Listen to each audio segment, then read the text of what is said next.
ရှင်မေယတတိတော်တို့မိသားစုသည်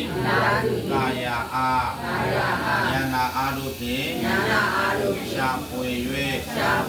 ရရှိလာသောကဏအားတို့ကိုဒါနရှင်ကုသိုလ်ရှင်အနေအားဖြင့်ဘုရားဤသာတော်သံဃာတော်ရှင်မြတ်အပေါင်းတို့အားသံခဲဘွယ်ပစ္စည်းလေးပါးတို့ကိုတံပါ၏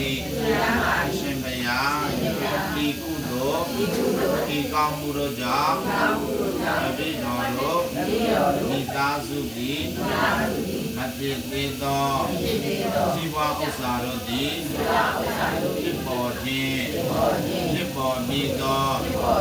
ဇီဝဥစ္စာတို့သည်တနေ့တခြားတိုးတက်ကြ၍